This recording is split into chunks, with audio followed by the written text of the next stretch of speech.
எரிசின கொற்றவனின் வெட்டுக்காசு சிறுகதை தொகுப்பிலிருந்து போராட்டம் சிறுகதை. தமிழகத்தின் பிரதான உணவுகளில் இட்லிக்கு ஒரு முக்கிய இடம் உண்டு. சங்க இலக்கியங்களில் பல வகையான உணவுகளை பற்றி குறிப்பிடப்பட்டிருந்தாலும் இட்லியை பற்றிய குறிப்புகள் ஏதும் காண கிடைக்கவில்லை. 10ஆம் நூற்றாண்டில் கன்னடத்தில் எழுதப்பட்ட லோகபகரா என்ற நூலில் இட்லியை பற்றிய குறிப்பு உள்ளது. 12ஆம் நூற்றாண்டில்தான் இட்லி தமிழகத்துக்கு அறிமுகம் ஆகியிருக்கும் என்பது ஆய்வாளர்களின் யூகம். அதுபோக இட்லி என்ற உணவு இந்தோனேஷியாவிலிருந்து இங்கு அறிமுகம் ஆகியிருக்கலாம் என்றும் கூறியிருக்கிறார்கள். அன்றாடம் உண்ணும் எளிமையான ஓர் உணவுக்கு பின்னால் கூட வலிமையான ஒரு வரலாறு ஒளிந்துள்ளது என்றால், இன்று நாம் உண்ணும் பெயர் உச்சரிக்க முடியாத உணவுகளுக்கு பின்னால் எந்தெந்த நாட்டின் வரலாறுகள் ஒளிந்துள்ளது என்பதை அறிந்து கொள்வதற்கு பெரும்பாலான மனிதர்களுக்கு ஆர்வமும் இல்லை, நேரமும் இல்லை. ஒரு வகையில் அதுவும் சரிதான். காலுக்கு செருப்புமில்லை, கால்வயிற்று கூழுமில்லை, பாழுக்கு உழைத்தோமடா என் தோழனே, பசையற்று போனோமடா. பாலின்றி பிள்ளை அழும், பட்டினியால் தாயழுவால், வேலையின்றி நாம் அழுவோம் என் தோழனே, வீடு முச்சூடும் அழும் என்றாரே தோழர் ஜீவானந்தம். அப்படி வறுமை கோடுகளை கூட எட்டி பிடிக்க முடியாத வறுமையின் படு பாதாளங்களில் வாழும் ஏழை மக்களை கொண்டதுதான் இந்த நாடு. இந்த நாட்டில் ஒரு நாளுக்கு 30 கோடிக்கும் மேற்பட்ட மக்கள் இரவில் உணவு இல்லாமல் உறங்குகிறார்கள் என்றெல்லாம் அறியப்பட்டுள்ளது. இங்கு உணவுக்காக வாடும் கூட்டம் ஒருபுறமும், உணவுக்காகவே வாழும் கூட்டம் ஒருபுறமும் பெருத்து போயுள்ளது. இந்த ஏற்றத்தாழ்வு என்பது ஒரு சமூக வீக்கமல்லவா? சமத்துவம், சகோதரத்துவம், பொது உடைமை, கருணை, கடவுள் இந்த சொற்களுக்கெல்லாம் பொருள் உள்ளதா? பொருளற்றவற்றை பொசுக்கிவிட வேண்டாமா என்ற கேள்விகள் எல்லாம் ஒருவேளை உணவுக்கும் நாதியற்று நலிந்து போன ஏழைகள் மேல் இரக்கம் கொள்வதால் ஏற்படும் மனக்குமைச்சலில் வந்து விழுவது. ஆனால் இதன் மறுபக்கம் வேடிக்கையும் வேறுபாடுகளும் நிறைந்தது. உயிர் வாழ உணவு வேண்டும், அந்த உணவை வாங்க பொருள் வேண்டும் என்று உழைக்கச் சென்றவர்கள் பணி நெருக்கடிகளால் உணவை மறுத்து அதனால் நோய்வாய்ப்பட்டு ஈட்டிய பொருளை மருத்துவருக்கு கொடுத்துவிட்டு மாண்டு போகிறார்கள். ஒரு துண்டு தேங்காய் சில்லுக்கு ஆசைப்பட்டு எலிப்பொறிக்குள் மாட்டிக்கொள்ளும் சுண்டலி மனிதர்கள் இவர்கள். நம் உடலுக்கு எது தேவை, எது தேவையில்லை, எது ஆரோக்கியமானது, எது ஆரோக்கியமற்றது என்ற எந்த ஒரு பிரஜையும் இல்லாமல் வெந்ததை தின்றுவிட்டு விதிவந்தால் செத்துப்போவோம் என்று சிலர் வாழ்கிறார்கள். இவர்கள் நெகிழி மனிதர்கள். அப்போதைய பயன்பாட்டுக்கு உதவினாலும் நெகிழிகளால் மண் மாசுறும், எரித்தால் காற்று மாசுறும். இதுபோன்ற மனிதர்களால் அவர்கள் சந்ததிகள் மட்டுமல்ல, சமூகமும் மாசடைந்து போகும். உலகில் வெகு சிலர்தான் தன் உடல் நிலை அறிந்து உணவின் தகுதி, அளவு, சுவை, மனம் என்று அனைத்தையும் அறிந்து உணவை உடலுக்கும் அது தாங்கியிருக்கும் உயிருக்கும் செய்யும் ஊதியமாக கருதி உண்பார்கள். இவர்கள் உணவில் தவம் செய்பவர்கள். இதிலும் சில நுட்பமான மனிதர்கள் இருக்கிறார்கள்.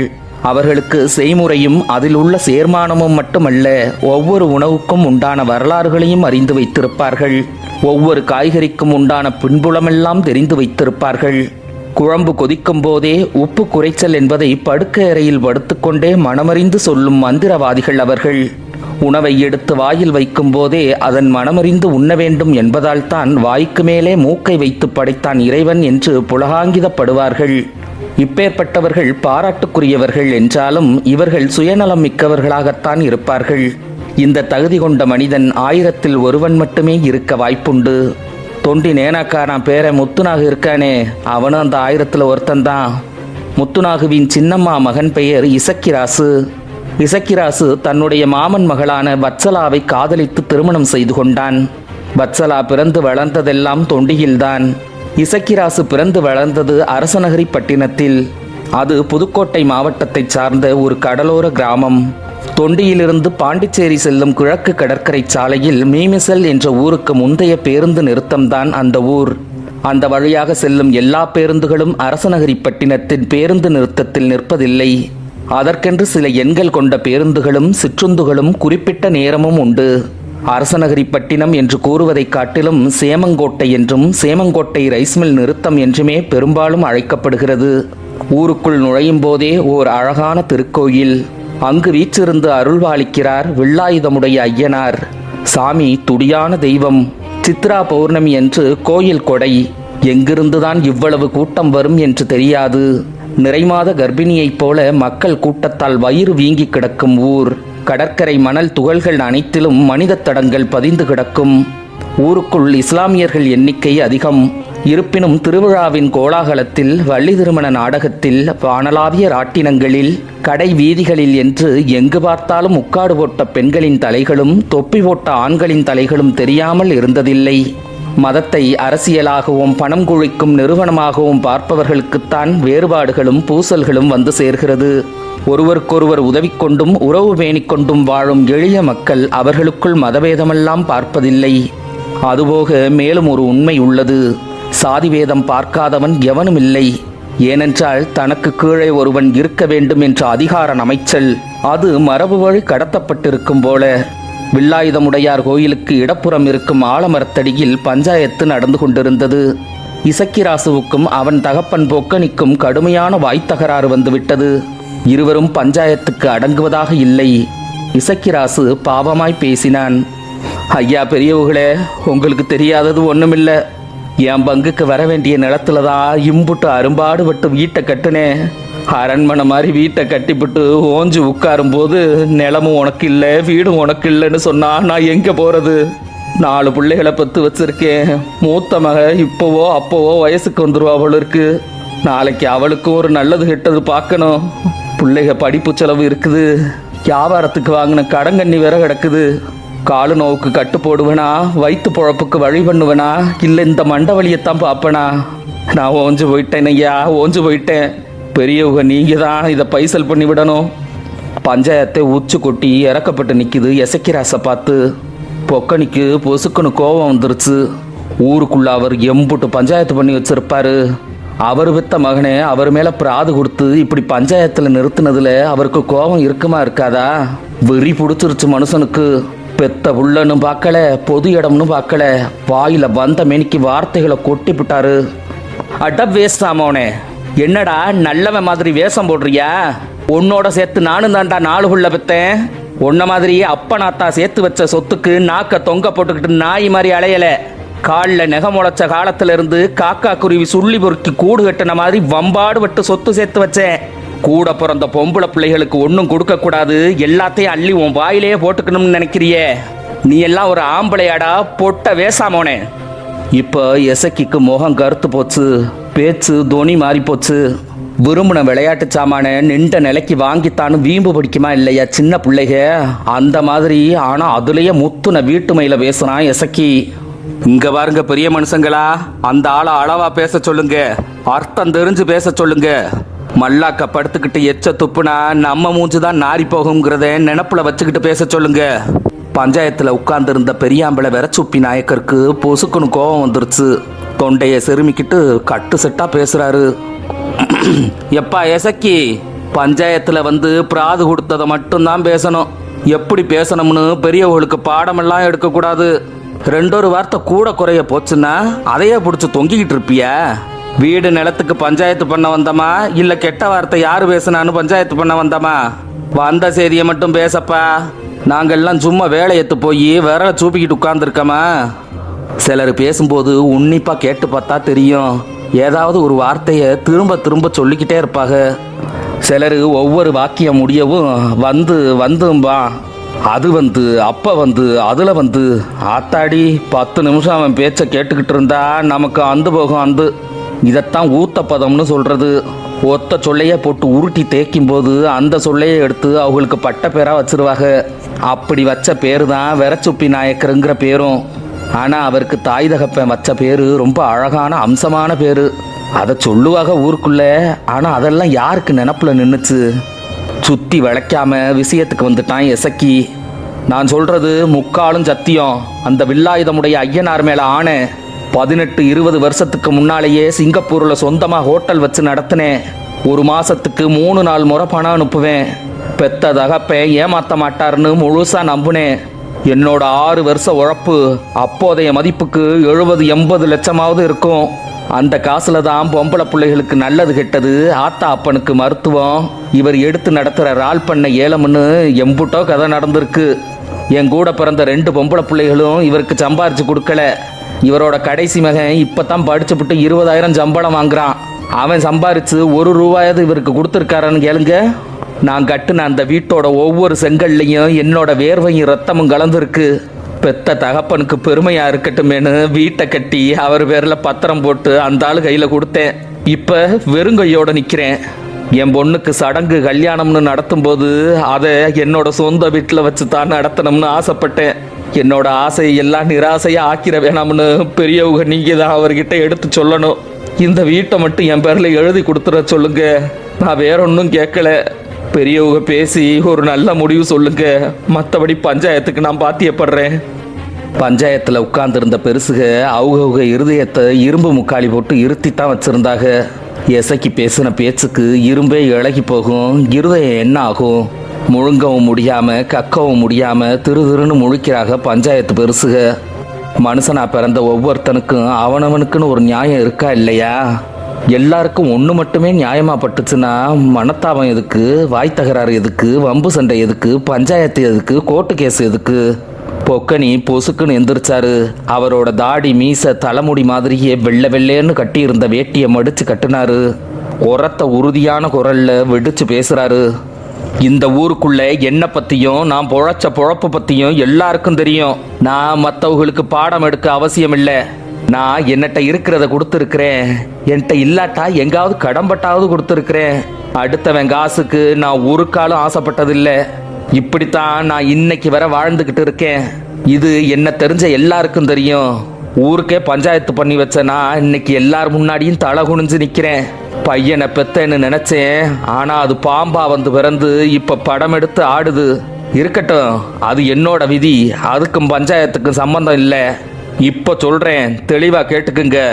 நிலம் எனக்கு உரிமையா இருக்கும்போது அதுக்கு மேல உள்ள கட்டுமானம் மட்டும் வேற ஆளுக்கு எப்படி உரிமையாகும்? வீடு கட்ட அவனும் பணம் கொடுத்துருக்கிறான். நான் இல்லைன்னு மறுக்கல. அது பெத்தவங்களுக்கு செய்யற கைமாறுன்னு தான் நான் நினைச்சேன். ஆனா அது மொத்தமா தனக்குன்னு ஆக்குற தந்திரம்னு நான் நினைக்கல. பஞ்சாயத்துக்கு கட்டுப்பட்டு உண்மையா உறுதியா சொல்றேன், என் பேர்ல இருக்கிற நிலபலம் வீடு எல்லாம் நான் பெத்த 4 பிள்ளைகளுக்கும் சமமா தான் கொடுப்பேன். அதுவும் என்னோட காலத்துக்கு பிறகுதான். வாழும்போதே சொத்தை பிரிச்சு கொடுத்துட்டு காலம் போன காலத்துல சோத்துக்கு தெருவுல நின்று சிங்கி அடிச்ச கதையெல்லாம் நம்ம ஊர்லயே நடந்திருக்கு. நான் பார்த்துருக்கேன். அந்த நிலைமை எனக்கு என் பொண்டாட்டிக்கும் வேணாம். எனக்கு உருத்தான மனுஷங்களுக்கு என் கையால 4 காசு கொடுத்து உதவுற காலம் வரைக்கும் தான் நான் திங்கிறது சோறு. இல்லாட்டா அது நரகலு. இப்போ அவனுக்கு அந்த வீடு தான் வேணும்னா எனக்கு 60 லட்சம் கடன் இருக்கு. அதை அடைக்க சொல்லுங்க. பிறகு வீட்டை எழுதி வைக்கிறேன். மடமடன்னு பேசின பொக்கனி துண்டை உதறி தோளில் போட்டுக்கிட்டு திரும்பி பார்க்காம நடந்துட்டாரு வீட்டை பார்த்து. பஞ்சாயத்தில் உட்கார்ந்துருந்த யாருக்கும் மூச்சு பேச்சு காணோம்.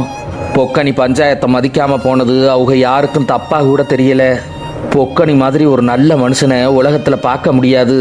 ஊருக்குள்ள மனிதாபிமானம் உள்ள 10 பேரை எழுதி குலுக்கி போட்டு ஒரு ஆளை தேர்ந்தெடுக்கணும்னு வச்சுக்கோங்க. அந்த 10 சீட்லையும் பொக்கனி பேரை மட்டும்தான் எழுதி போடணும். இதை காட்டிலும் அவரை பற்றி சுருக்கமாக சொல்ல முடியாது பார்த்துக்குங்க. வாரத்தில் 2 நாள் வில்லாயுதமுடைய ஐயனாருக்கு பொங்க வச்சு பூசை பண்ணுவார். எல்லாத்தையும் முடிச்சுப்புட்டு வீட்டுக்கு போகிற பாதையில் யார் தென்பட்டாலும் வீட்டுக்கு கூட்டிகிட்டு போய் சோறு போட்டு தான் அனுப்புவார். அவங்க வீட்டுக்கார அம்மாவும் முகங்கோணாமல் ஆக்கி போடும். என்னத்தை சொல்கிறது, சினிமாவுக்கு போகிறதுக்கு ஆடி அசைஞ்சு பொறுமையாக 1-2 தான் போகுதுங்க. படம் முடிஞ்சிட்டா இருந்து பைய போவோம்னு போகுதுங்களா? போகாதுங்க. எல்லாரும் ஒட்டு மொத்தமாக அமளி துமளியில் வெளியே பாயுங்க பார்த்துருக்கீங்களா? அது மாதிரி தான் மனுஷனுக்கு சொத்து பத்தும் புகழும் கொஞ்சம் கொஞ்சமாக தான் சேருது. ஒரு கெட்ட நேரம் வந்துருச்சுன்னு வச்சுக்குங்க, ஒட்டு மொத்தமும் பொசுக்குன்னு போகிறேன்னு சொல்லாமல் கொள்ளாமல் போயிடுது. அந்த மாதிரி நிலைமை பொக்கனிக்கு வந்துடக்கூடாதுன்னு நினச்சாக பஞ்சாயத்து பேசின பெருசுக. அதனால இதுக்கு மேலே பொக்கனி வீட்டு விவகாரத்தை பஞ்சாயத்துக்கு கொண்டு வர வேணாம். உங்கள் குடும்பத்தில் உள்ள பெரியவங்களை வச்சு வீட்டுக்குள்ளே பேசி முடிச்சுக்குங்கன்னு எசக்கி கிட்ட சொல்லிவிட்டு களைஞ்சு போச்சு பஞ்சாயத்து. என்ன பண்ணலாம் ஏது பண்ணலாம்னு எசக்கி மூளைக்குள்ள புழு கொடையுது. முக்குறான் முணங்குறான். 2 நாளாக மூஞ்சி செத்து போய் திரியிறான். 3ஆம் நாள் அவன் மூளைக்குள்ள ஒரு முட்டை பல்ப்பு எரியுது. அவன் பெரியம்மா மகன் முத்துநாகு மெத்த படித்தவனெல்லாம் அறிவாளியாக இருக்கிறது இல்லை. ஆனால் அவன் அறிவாளியும் கூட. ஒருத்தனை ஊருக்குள்ளே உள்ளவங்க மதிக்கிறதெல்லாம் பெரிய மதிப்பு இல்லை. அவன் குடும்பத்தில் உள்ளவங்க முதல்ல மதிக்கணும். அதுதான் உண்மையான மதிப்பு, மரியாதை. முத்துநாகு வக்கீல் மாதிரி பேசுவான். ஆனால் உள்ளதை உள்ளபடி உண்மையைத்தான் பேசுவான். இப்போ அவனை கூட்டியாந்து வீட்டில் வச்சு பேசுனா சரியாக இருக்கும்னு நினச்சான் எசக்கி. அந்த முடிவில் ஒரே ஒரு தயக்கம் மட்டும்தான் இருந்துச்சு அவனுக்கு. 2 மாசத்துக்கு முன்னாடி தான் முத்துநாகு பொண்டாட்டி அவனை வேணாம்னு சொல்லி பஞ்சாயத்தை கூட்டி தாலியை மூஞ்சில விட்டெறிஞ்சு வாங்குறத வாங்கிக்கிட்டு கணக்கை முடிச்சுக்கிட்டா. அதுக்கு ஒரு காரணம் சொன்னா பாருங்க முத்துநாகு பொண்டாட்டி. அதைத்தான் குடும்பத்தில் உள்ளவர்களுக்கும் ஊர்க்காரர்களுக்கும் சீரணிக்க முடியல. முத்துநாகுக்கு இப்போ வயசு 50 இருக்கும். மூத்த மகன் வக்கீலுக்கு படிப்பு முடிச்சுப்புட்டு இப்போ வேலைக்கு போகிறான். 2வது மக சமைஞ்ச பொண்ணு இப்போ மேல் படிப்பு படிக்கிறா. 3வது பைய 10ஓ 11ஓ படிக்கிறான். கதை இப்படி இருக்க இவன் ஒரு சின்ன வயசு பொண்ணை வச்சுக்கிட்டானா. இதை யாரும் நம்பலை. ஆனால் பஞ்சாயத்தில் நான் ஒருத்தியை காதலிக்கிறது உண்மைதான்னு முத்துநாகு ஒத்துக்கிட்டான். நான் சந்தனம் தேய்ச்சி பன்னீரில் குளிக்கிறவ இந்த சாக்கடையில் புரண்ட பன்னியோட என்னால் குடும்பம் நடத்த முடியாது அப்படின்னு மூஞ்சுல முள்ள கொண்டு சாத்தின மாதிரி சொல்லிவிட்டா அவன் பொண்டாட்டி. பெத்த பிள்ளைக்கு கல்யாண வயசாச்சு, மூட்டு செத்த முக்கா கிழவன், உனக்கு காதல் வந்துருச்சோ காதலு அப்படின்னு காரி துப்பி கைகலப்பும் ஆகிப்போச்சு பஞ்சாயத்தில். இந்த நிலைமையில நம்ம குடும்ப பஞ்சாயத்து பேச முத்துநாவை கூப்பிடுறது சரியா இருக்குமான்னு யோசிச்சான் எசக்கி. பெருமை பீத்த களையம், குடிக்கிறது ஓட்டக்களையம்னு இருக்கு அவன் பொழப்பு. பொண்டாட்டியை வச்சு வாழ வக்கத்து போனவனை கூட்டி வந்தியாடா பஞ்சாயத்துக்குன்னு நம்ம அப்பனே நம்ம மூஞ்சில காரி துப்ப மாட்டானா? இப்படி பல வகையா என்ன ஓடுது எசக்கிக்கு. சொந்த பந்தம்னு இருக்கிற அம்புட்டு சனங்கள்லையும் ரொம்ப படித்தது முத்துநாகு தான். அதனாலேயே பொக்கனிக்கு அவன் மேலே பெரிய மதிப்பு உண்டு. இது எல்லாருக்கும் தெரியும். ஆனை மட்டும் யோசிச்சு 5ஆம் நாள் ஒரு முடிவுக்கு வந்துட்டான் எசக்கி. நாளைக்கே முத்துநாகம் நம்ம வீட்டுக்கு வர வச்சு 4-5 நாள் விருந்து வச்சு மெதுவாக அப்பங்கிட்ட பேச வச்சு வீட்டு விவகாரத்துக்கு ஒரு முடிவு பண்ணிடலாம்னு ஒரு கணக்கு போட்டான். அதுக்குண்டான ஏற்பாட்டையும் பண்ணான். இதில் ஒரு கூத்த கேட்டியலா, எசக்கி 9வது வரை தான் படித்தான். ஆனால் அதுலேயும் அவன் பாஸ் ஆகலை. கணக்கில் தான் அவன் பெயிலாக போனான். இப்போ அவன் போட்ட கணக்கு என்ன ஆகும்னு தெரியல. முன்னாடி ஒரு நாள் எசக்கியை பார்க்க அவன் சின்ன மாமகன் வந்திருந்தான். அவன் பேரு கொற்றவன். வத்சலா கொற்றவனுக்கு மாமன் பொண்ணு தான். ஆத்தாடி, அவனுக்குன்னு ஒரு வாயை வச்சு படைச்சிருக்கான் பாருங்க அந்த ஆண்டவன். ஒரு தெரிஞ்சவங்க சொந்த பந்தத்தை பார்த்தா நாம் என்ன பேசுவோம்? நல்லா இருக்கியலா, உடம்பு நல்லா இருக்கா, சாப்பிட்டியலா, இப்படி கேட்போமா இல்லையா? ஆனால் அவன் எதுக்கு யாரை பார்க்க வந்தானோ அதைத்தான் அந்த ஆளை பார்த்ததும் நேராக பேசுவான். எதுக்க உள்ளவங்க நல்லா இருக்கியான்னு கேட்டா நான் நல்லா தான் இருக்கேன் அப்படின்னு சொல்லிவிட்டு நேராக விஷயத்துக்கு வந்துடுவான். இந்த நலம் விசாரிக்கிறதெல்லாம் வெறும் வார்த்தை நாடகம் அப்படின்னு நேரடியாகவே சொல்லிவிடுவான். நீ நல்லா இருக்கிற, அதனால தான் என்னோட நின்று பேசுகிற. உனக்கு சுகம் இல்லைன்னா ஆஸ்பத்திரியில் இருப்ப. அங்கே நீ இருக்கும்போது நான் வந்து கேட்குறேன் நல்லா இருக்கியா, இப்போ தேவலையான்னு இப்படி பதில் சொல்லுவான். கூறுவார் உள்ள வயதா இருந்தாலும் கொஞ்சம் கொதர்க்கமான வய. எசக்கி கட்டின புது வீட்டை சுற்றி பார்த்துப்பிட்டு நல்லா இருக்குன்னு சொன்னவன் எசக்கியை பார்த்து ஒரு கேள்வி கேட்டான். எசக்கி என்ன, எதுக்கு உனக்கு 4 பிள்ளை? இந்த காலத்தில் 1-2 வளர்க்குறதே எவ்வளவு சிரமமாக இருக்குது. ஆம்பளையாளுக வேலை வெட்டிக்கு வெளியே போயிடுவோம். பொம்பளைகளால் எவ்வளோ நேரம் தான் பிள்ளைகளை மேய்க்க முடியும்? அவங்களுக்கும் ஒரு காய்ச்சல் நோவுன்னு வந்துட்டா பிள்ளைகளை பார்த்துக்கிறது எவ்வளவு கஷ்டம். பிள்ளைக அங்கிட்டும் இங்கிட்டும் சீரழியும். இந்த காலத்தில் பிள்ளைகளை பாதுகாப்பாக வளர்க்க வேண்டிய கடமை இருக்குது. அது நமக்காக, நம்ம குடும்பத்துக்காக. அதை விட ஒழுக்கமாக வளர்க்க வேண்டிய பொறுப்பு இருக்குது. அது நம்மளை சுற்றி இருக்கிற இந்த சமூகத்தோட நல்லதுக்காக. நீ பெரியம்மா பெரியப்பாவோட சேர்ந்து கூட்டு குடும்பமாக இருந்தால் நாளைக்கு ஒரு நல்லது கெட்டதுக்கு அவங்க துணையாக இருப்பாங்க. ஆனால் நீங்கள் 2 பேரும் தனி கொடுத்தனமாக இருக்கீங்க. அதனால தான் சொல்கிறேன், இனிமேலையும் புள்ள பொத்துக்கணும்னு ஒரு ஆசை இருந்தால் வீட்டுக்கு பின்னாடி இருக்கிற கொள்ளையில் ஒரு குழியை தோண்டி அந்த ஆசையை அதில் போட்டு புதைச்சிரு. கொற்றவன் பேசியதை கேட்ட எசக்கி வாய்விட்டு சிரித்தான். அவன் தோளில் கை போட்டு கொண்டு பேசத் தொடங்கினான். தம்பி, வீட்டை சுற்றி பார்த்தியா? பார்த்துட்டேன். எப்படி இருக்கு? நல்லா இருக்கு. அதை கேட்கல, பெருசா இருக்கா சிறுசா இருக்கா? பெரிய வீடு தான். இவ்வளவு பெரிய வீட்டில் 2-3 பேர் இருந்தா வனாந்திரமா தெரியாதா? அந்த பக்கம் 2 புள்ள, இந்த பக்கம் 2 புள்ளன்னு ஓடி ஆடி விளையாண்டாத்தானே வீடு வீடா தெரியும். நானே ரெட்டப்படையில் பிள்ளைக இருக்கக்கூடாது, இன்னும் உன்னை பெற்று ஒத்தப்படையை ஆக்கிடலாம்னு நினச்சிக்கிட்டு இருக்கேன். நீ என்னடானா இப்படி பேசுகிற? அட ஐயனாரப்பா, அப்படியா சங்கதி? அது சரி, இன்னொரு வீடு கட்டணும்னு எதுவும் ஆசை இருக்கா? கேள்வியை கேட்டுவிட்டு உள்நாக்கு தெரிய வாயை திறந்து சிரிச்சுப்பிட்டு போனான் கொற்றவன். இன்னைக்கு இந்த ஒத்த வீட்டுக்கே இழுபறியா இருக்குதேன்னு மனசுக்குள்ள ஆசை போடுறான் எசக்கி. மறுநாள் வெள்ளிக்கிழமை. தனது 3 பிள்ளைகளையும் பள்ளிக்கூடத்திற்கு ஆட்டோவில் ஏற்றிவிட்டு கணவனுக்கு சாப்பாடு கொடுத்து வேலைக்கு அனுப்பிவிட்டு தனது 4வது குழந்தைக்கு உணவு கொடுத்து தூங்க வைத்துவிட்டு துணிகளை துவைத்து காய போட்டு விட்டு வீடு பெருக்கி பாத்திரம் பண்டம் கழுவி செடிகளுக்கு தண்ணீர் ஊற்றிவிட்டு கழிவறையை தூய்மை செய்து வீட்டை டெட்டால் போட்டு துடைத்து விட்டு குறுக்கை பிடித்தபடி நாற்காலியில் அவள் வந்து அமரும்போது மணி நண்பகல் 12. மின்விசிறியை போடாமல் அமர்ந்தவள் எழுந்து அந்த பொத்தானை அழுத்த அலுப்புப்பட்டவளாய் முந்தானையில் முகம் துடைத்து கொண்டாள். பொதுவாக பெண்கள் யார் யாருக்கோ இழுத்து போட்டுக்கொண்டு வேலை செய்வார்கள். ஆனால் தனக்கான வேலை என்று வரும்போது ஒரு சோம்பேறித்தனம் வந்துவிடுகிறது. அதனால்தான் 40 தொடுவதற்கு முன்பாகவே பல பெண்கள் நோயாளிகள் ஆகிவிடுகிறார்கள். இன்னும் ஒரு செய்தி உள்ளது. தனக்கான ஆடை அலங்காரம் ஒப்பனை என்று வரும்போது பெண்களுக்கு சோம்பேறித்தனம் வருவதில்லை. வத்சலா ஒன்றும் 40-45 வயசு பொம்பளை இல்லை, 31 வயசு தான் இருக்கும். என்னத்தை சொல்ல, அதுக்குள்ள 4 புள்ள பெத்து நகண்டு போன நகண்டு. கல்யாணம்னு ஒன்று பண்ணிட்டா அடுத்து புள்ளன்னு ஒன்று பெற்று ஆகணுங்கிறத ஒரு கட்டாய கடனாக்கி வச்சிருக்கா இல்லையா அந்த சமூகம்.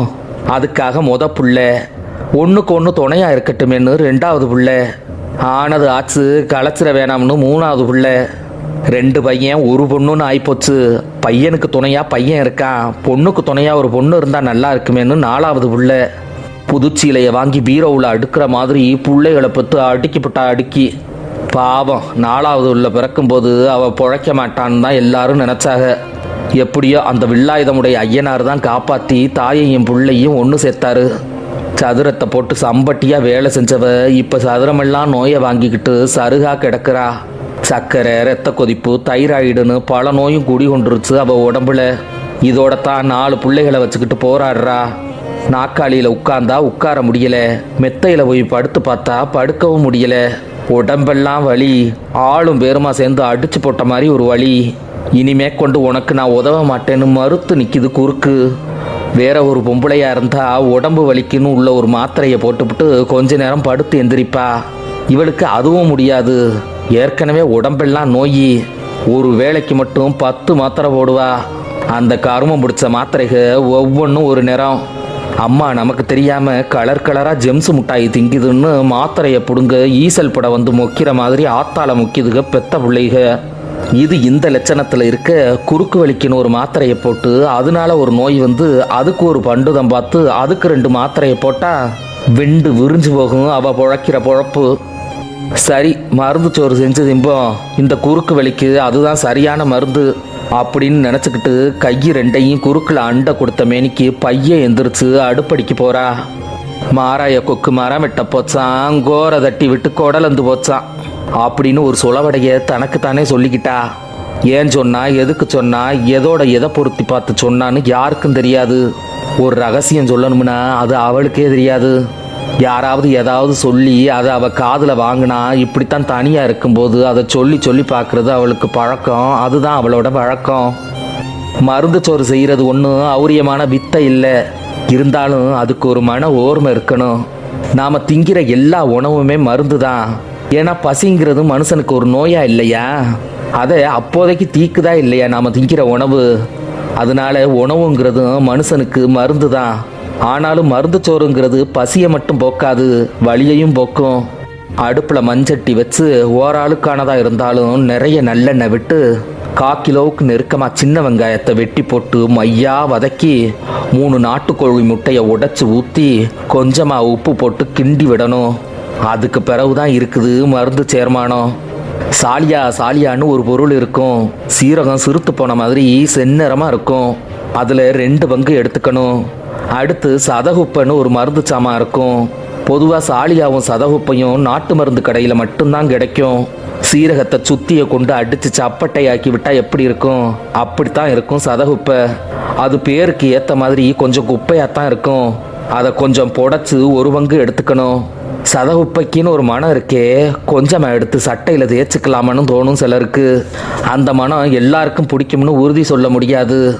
மருந்து சோத்துக்கு மனம் கொடுக்கறதே இந்த சதகுப்பை மட்டும்தான். அடுத்ததா கசகசா, ரவைக்கு அன்ன மாதிரி ஒரு அமைப்பில் இருக்கும். அது 1 பங்கு எடுத்துக்கணும்.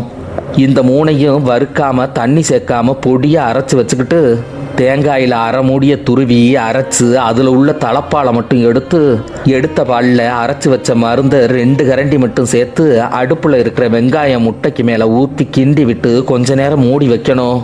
தேங்காய் பாலும் வெங்காய ஈரமும் வத்தி எண்ணெய் மேலே பிரிஞ்சு நிற்கும் பாருங்க. அப்போ 2 கரண்டி சோத்தை போட்டு கிண்டி விட்டு இறக்கணும்.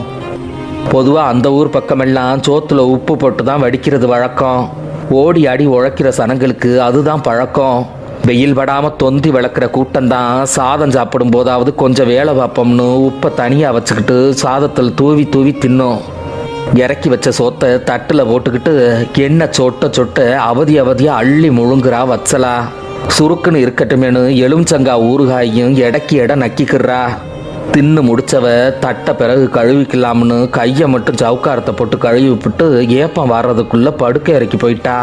அங்கனையே வச்சு அரைச்சொம்பு வெந்நியை குடிச்சுப்புட்டு படுத்தவ 4 மணிக்கு பள்ளிக்கூடம் போன பிள்ளைக வந்து எழுப்பவும் தான் எந்திரிக்கிறா. மண்டை மசத்துக்குள்ள ஈறு வலியை விட்டு ஈறு வேண உருவி எடுத்த மாதிரி உடம்புக்குள்ள இருந்த வலியை யாரோ உருவி தூர எரிஞ்ச மாதிரி இருக்கு அவளுக்கு. பழைய உடம்ப விட்டு புது உடம்புக்கு கூடு விட்டு கூடு பாஞ்சதா தோணுது. வில்லாயுதமுடைய ஐயனாருக்கு இங்கே இருந்தே ஒரு கும்பிடு போடுறா. குறுக்க தொட்டு பார்த்து சிரிச்சு மவுள்றா. பாவம், இடுப்பை இருந்த இடத்த விட்டு இடமாற்றி வைக்க ஒருத்தன் வந்து இறங்க போறான் இன்னும் கொஞ்ச நேரத்துலன்னு பாவி வரப்பா மகளுக்கு இப்போதைக்கு தெரியல. மாலை மசங்குற நேரம். இருட்டு, நான் வரப்போறேன், நீ போயிட்டு நாளைக்கு வான்னு சூரியனை பிடிச்சி மேற்கு திசைக்கு தள்ளுது. அந்த நேரத்தில் வாசல்ல உள்ள இரும்பு கேட்ட தள்ளிக்கிட்டு 3 இளந்தாரி பயலுக உள்ள வராங்க. 2வது பயலுக்கு காலு கழுவி விட்டுக்கிட்டு இருந்தவ கக்குசை விட்டு ஓடியாந்து என்ன ஏதுன்னு விசாரிக்கிறா. விருந்தாளி வராகலாம், அவங்களுக்கு ஏசி மாட்டின பெரிய ரூமை தான் கொடுக்கணுமா. அதனால அங்கே உள்ள கட்டில கழட்டி சின்ன ரூமில் போட்டுவிட்டு ரூமை சுத்தம் பண்ணி விட்டுட்டு வர சொன்னார் முதலாளின்னு சொல்லிவிட்டு விருட்டுன்னு ரூமுக்குள்ளே போய் கட்டில கழட்டுறானுங்க 3 பேரும்.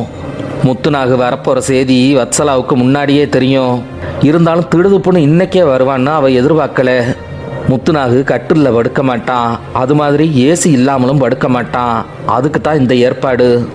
ஒண்ட வந்த பிடாரி ஊர் பிடாரிய விரட்டின கதையா போச்சு அப்படின்னு மனசு ஓரத்துக்குள்ள ஒரு நினப்பு ஓடுனாலும் முத்துநாகு வந்து தான் வீட்டில் தங்குறதுல வத்சலாவுக்கு சந்தோஷம்தான். கல்யாணத்துக்கு முன்னாடி வறுமைக்கு தான் வாக்கப்பட்டிருந்தா வத்சலா. இவளையும் இவ தம்பி தங்கச்சியையும் வளர்க்க இவ ஆத்தா வட்டிருக்கா வருக ஒரு பாடு. நாய் வட்ட பாடுன்னு சொன்னா கூட போதாது, அதெல்லாம் எழுதி கடக்கவும் முடியாது. அவ அம்மா கிட்ட அரை நிமிஷம் பேசினா போதும் எப்பேற்பட்ட ஆளுக்கும் ஈர கொலை கருவி போகும். அந்த பாடுபட்டுச்சு அந்த குடும்பம். அந்த நேரத்துல எல்லாம் அவங்களுக்கு கொஞ்சமாவது ஆறுதலா இருந்தது முத்துநாகு குடும்பம்தான். என்னதான் இருந்தாலும் இல்லாதவங்களுக்கு இலை போட்டா பந்தி வைப்பாக. அசிங்கம்தான், அவமானம்தான். எல்லாத்தையும் மென்னு முழுங்கி தண்ணியை குடிச்சுப்புட்டு பிள்ளைகளை வளர்த்தே ஆகணும்னு வம்பாடு விட்டு வளர்த்தா அவங்க ஆத்தாக்காரி. அவ கதையெல்லாம் படமா எடுத்தா அழுது கோலமா போகும் ஊரு.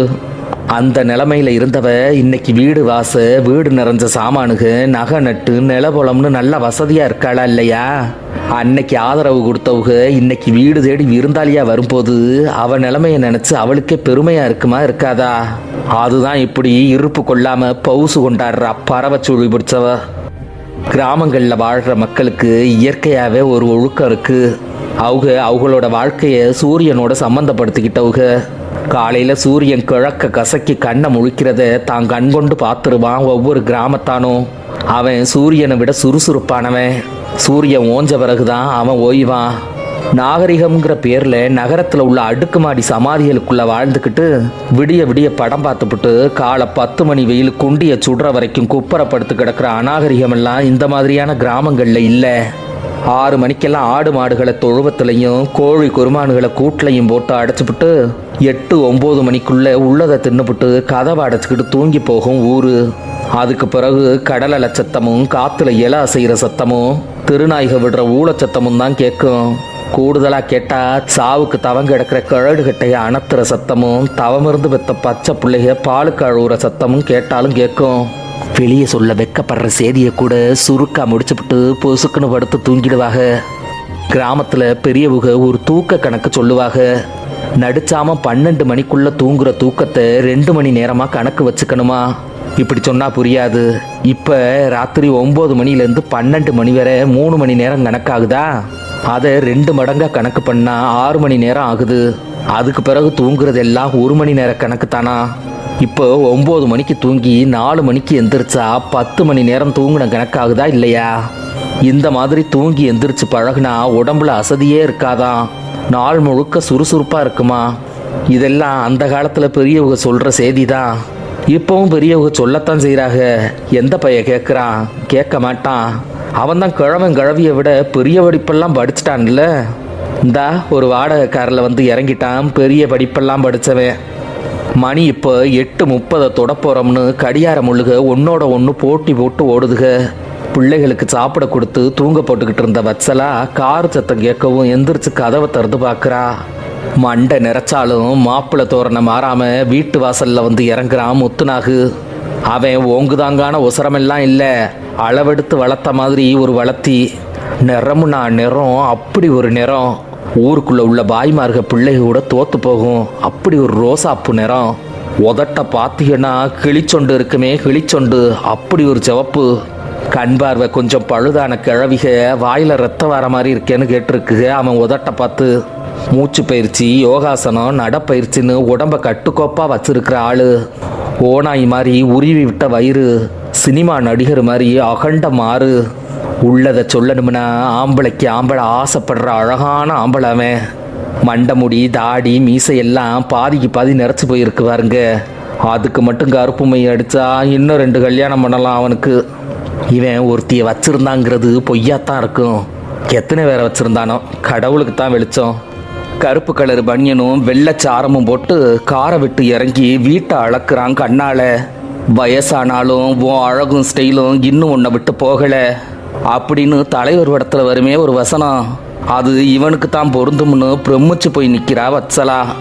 வீட்டுக்கு வந்தவனை எதிர்கொண்டு வரவேற்று வேண்டிய உபச்சாரம் பண்ணி சுகம் விசாரித்து பழமை பேசிக்கிட்டு இருக்கிறா வத்சலா. அதுக்குள்ளே இசக்கியும் வந்து சேர்ந்துட்டான். அவனும் முகத்தாச்சனைக்கு 2 வார்த்தையை பேசிவிட்டு ராச்சாப்பாட்டுக்கு என்ன வேணும்னு கேட்குறான். முத்துநாகுவை பற்றி எல்லாருக்கும் தெரியும். அவனோட வீடாக இருந்தாலும் விருந்துக்கு போன வீடாக இருந்தாலும் அவனுக்கு ஹோட்டல் மாதிரி தான். அங்கே அவன் சொல்கிறது தான் செஞ்சு கொடுக்கணும், இல்லாட்டா சாப்பிட மாட்டான். இந்த பழக்கம் அவங்க ஆத்தா செல்லம் கொடுத்து விதைச்சது. அதை அவன் பொண்டாட்டியும் உரம் போட்டு வளர்த்து விட்டா. தொட்டில் பழக்கம் சுடுகாடு வரைக்கும் வரும்பாகளே, சொந்தக்கார வீடு வரைக்கும் வராதா? இந்தா வந்துருச்சுல்ல. இடியாப்பம் சுட்டு தேங்காய் பாலும் வாழைப்பழமும் வச்சிரு, கூடவே கொஞ்சம் மாசிச்சம்பளும் வச்சிரு போதும். ராத்திரியில் கனத்த சாப்பாடு சாப்பிடக்கூடாது அப்படின்னு சொல்லிவிட்டு சித்தப்பா சின்னம்மா தங்கச்சிகளை பார்த்துட்டு வர்றேன்னு எதிர்த்தாப்புல இருக்கிற எசக்கியோட அப்பன் வீட்டுக்கு கிளம்பிட்டான் முத்துநாகு.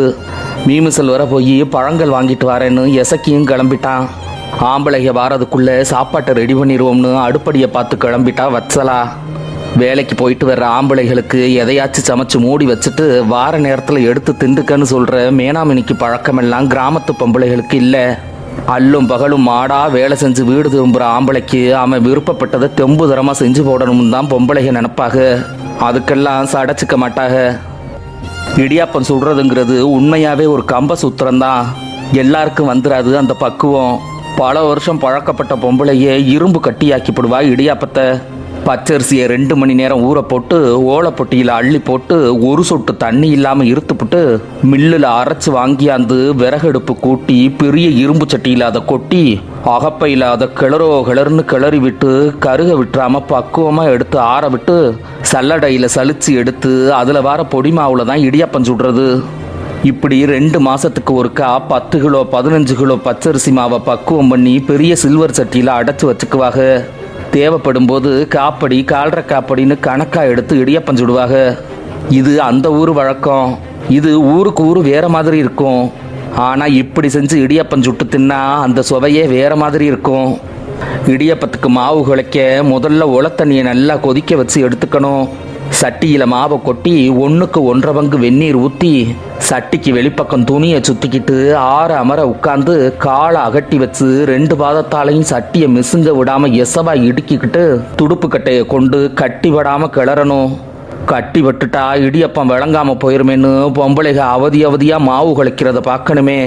ஈரக்கோளை தாமரங்காயெல்லாம் அந்து போகும். அந்த வத்சலா ஆத்தா இருக்காளே, அவ பேரு கனக வடிவு. பிள்ளைகளை வளர்க்க அவ செய்யாத தொழிலே இல்லை. அந்த வகையில் இடியப்பமும் சுட்டு வித்தா. தொண்டியில் சாயிவு குடும்பம் இருக்கா இல்லையா, அது குடும்பம் இல்லை, ஒரு தெருவு. அவங்களுக்குள்ள மட்டும்தான் குடுக்கல் வாங்கல் பண்ணிக்குவாங்க. மற்ற யாரும் அவங்கள அண்ட முடியாது. அவங்க குடும்பத்தில் ஒரு பெரிய விசேஷம்.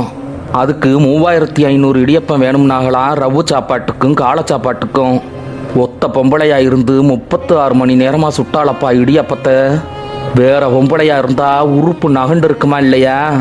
அவ ஆத்தா கதையை ஏன் பேசுவானே, அவளை நினைச்சா கல்லும் அழுகும், கருப்பையில் உள்ள புள்ளையும் அழுகும்.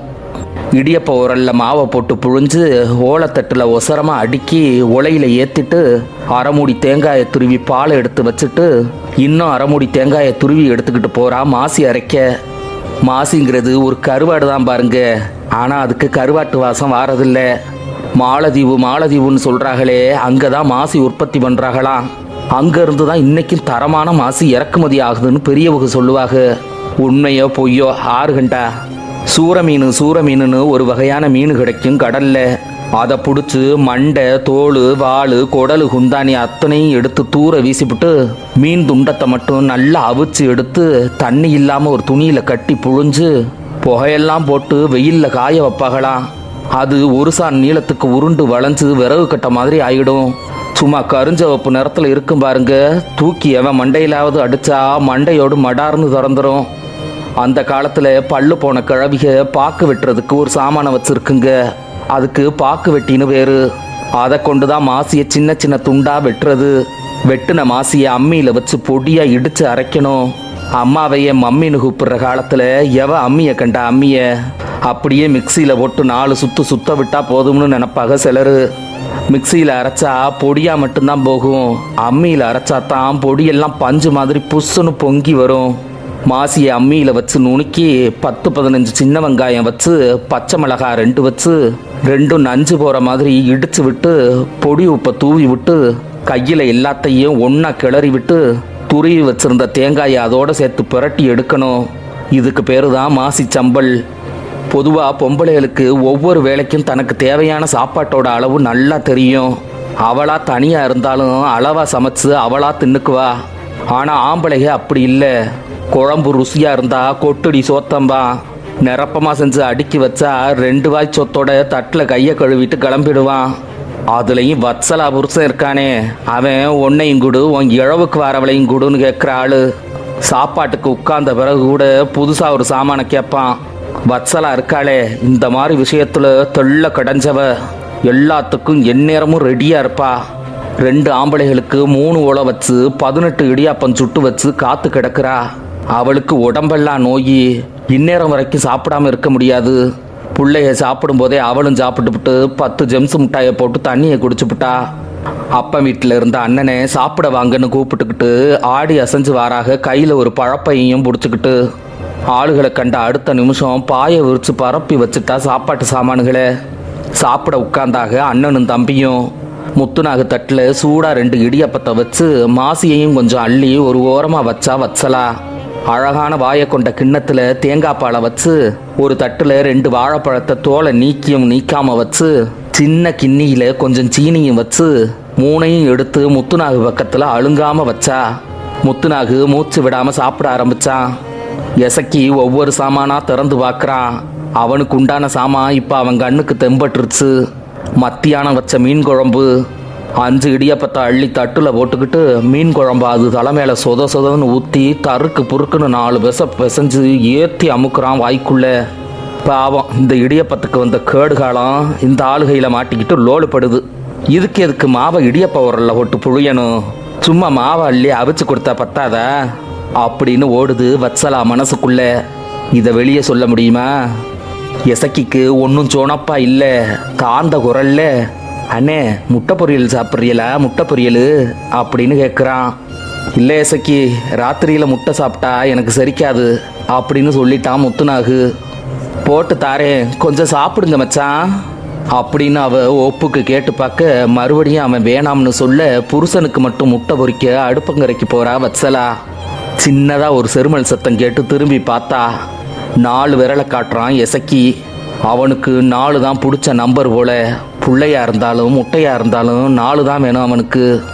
சட்டியில் கடுகெண்ணெய் விட்டு கருவேப்பிலை 2 கொத்து உருவி போட்டு காஞ்ச மிளகாய் 2 கிள்ளி போட்டு வெட்டி வச்ச சின்ன வெங்காயத்தை 2 கைப்பிடி அளவு அள்ளி போட்டு அரை துண்டு தக்காளியை பொடிசா நறுக்கி அதோட போட்டு அதுக்கு மேலேயே அளவா உப்பையும் போட்டு நல்லா வதங்கட்டும்னு கிண்டுன்னு கிண்டுறா கரண்டியை போட்டு. 1 பச்சை வாடை போனதும் 4 முட்டையை உடைச்சி ஊற்றி விட்டு கிளறி விடுறா.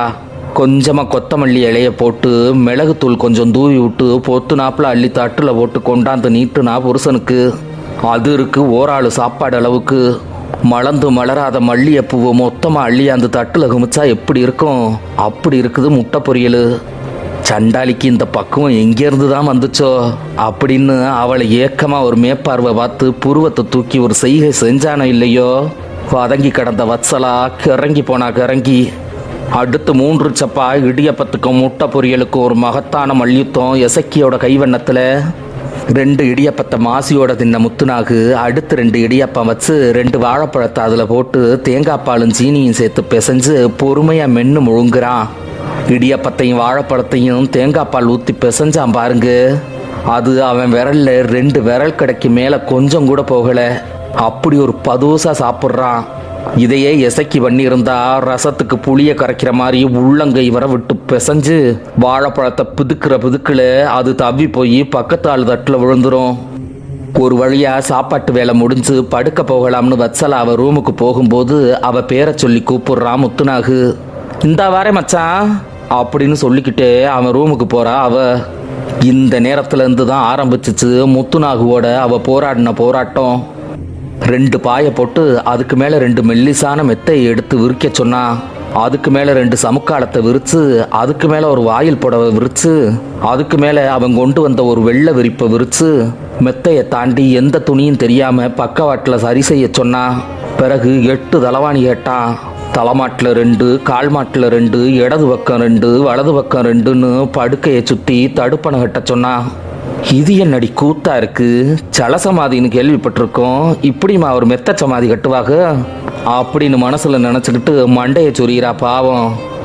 சாப்பிட்ட உடனே படுத்தா உடம்புக்கு நல்லதில்லை, வெளியே போய் உலாத்திவிட்டு வாரேன் அப்படின்னு சொல்லிவிட்டு தெருவுக்கு இறங்கும்போது செவத்துல மாட்டியிருந்த பெரிய கடிகாரத்துக்குள்ள இருந்து 2 குருவி பொம்மைகள் வெளியே வந்து தலையை நீட்டி இங்கிலீஷில் கத்துதுக.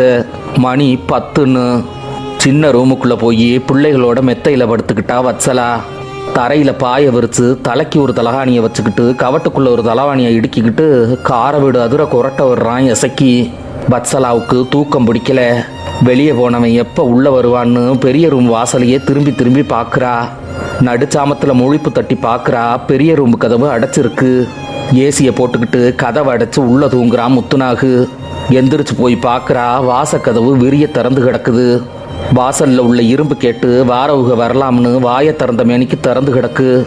இது என்னடா இழவு சனியனா இருக்கு, எவனாவது களவாணி பைய வந்து புருஷனோட பைக்கை உருட்டிட்டு போனாலும் தெரியாதே அப்படின்னு ஓடி போய் கேட்ட பூட்டிவிட்டு கதவுக்கு தாப்பா ஓட்டுவிட்டு தூங்க போனா.